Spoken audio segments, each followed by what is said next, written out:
Alrighty, so we have reached our final stop of prenatal development, the fetal period. And as the name suggests, the organism is called a fetus now. So the timeline here is from about 9 weeks all the way up until birth. And to get perspective, pregnancy is usually about 40 weeks long. So this is definitely the longest period. What's happening is basic tissues and organs now exist. Skeleton tissue is beginning to harden and ossify, and all other development is occurring up until birth. So a ton going on here, a lot of growth too. So in terms of length, the beginning of the fetal period, the organism starts at about 1.5 inches and ends up about 20 inches. In terms of weight, the fetus starts about 0.02 pounds and ends at about 7.1 pounds on average. Tons and tons of growth, right? Like this is just a remarkable amount of growth. So other periods before this, they set the stage and began the rudimentary development. The fetal period is where the majority of growth is occurring. Which leads us to talking about fetal growth. So what kind of growth are we actually seeing during this time? So this will be a little technical, this walkthrough, but just it also might be interesting to see just how much, what kinds of development we're seeing. So the 10th week or so, we see the intestines in place. About the 12th week or so, we see external sexual characteristics are visible. Around the 16th week, the head is erect, the limbs are developed, and the ears actually migrate from the neck to the side of the head.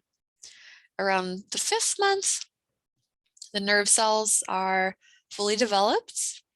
Around the 7th month, the lungs can breathe oxygen. And this is actually what we call the age of viability, meaning that the fetus can now survive outside the womb due to those lungs being developed. They can breathe on their own. But we will talk about, prematurity. That'll come in our next class. We'll talk about the possible implications there.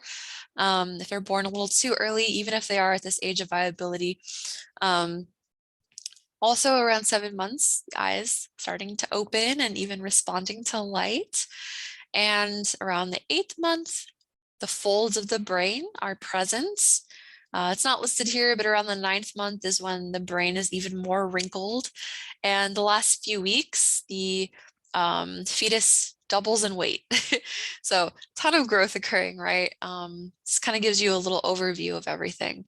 The main types of growth we'll see. Of course, there's more nuanced, smaller things too, but these are like the main developments. Now, what can a fetus even do? So what are they capable of? It's more than just how they're developing physically. It's also what are they capable of? So in terms of touch, the fetus will respond to tactile contacts around 8 weeks or so. And this includes contact with the womb itself or the umbilical cord or another fetus in the case of twins. In terms of movement, there's a few things here. So the fetus becomes active around 8 weeks. They become capable of newborn motions around 15 weeks.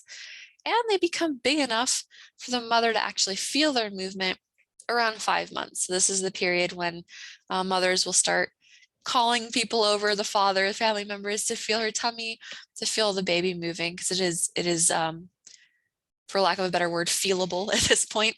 And then we have motion. So in terms of motion, the fetus can sense motion and sense the posture of the mother around 5 months as well. In terms of hearing, they can respond to sound and including like the mother's breathing. They can respond to the mother's heartbeat, her voice around 6 months of age.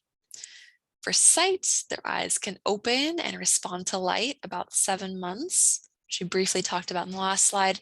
What about learning though? Can fetuses learn?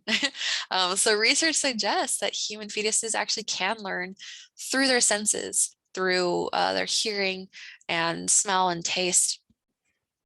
So prenatal learning experiences may have consequences for postnatal experiences. or, experiences after birth. For example, food preferences.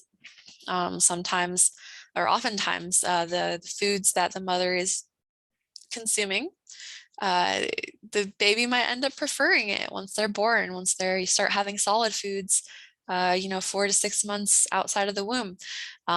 So that's an interest that does indicate learning, right? Because it shows that they do remember that food being consumed when they were in the womb, when they come outside.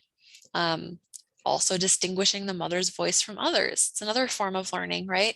And this can occur within days or even a few hours after being born, which shows that they do, know their mother's voice. They learned it along the way, just from being part of her for so long, right?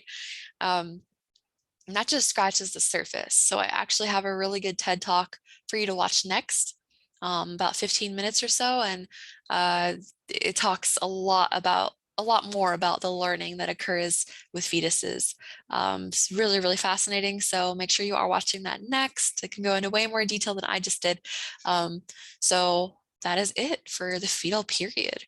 We're going to also talk about maternal conditions and the implications there, things like teratogens, which are environmental agents that can potentially impact the developing organism. So that's what we'll also talk about today. But yeah, just be sure you watch that TED Talk, and then our last few lecture videos will be on maternal conditions and prenatal development. So that's where we're headed. Thanks for joining, everyone, and I'll see you there.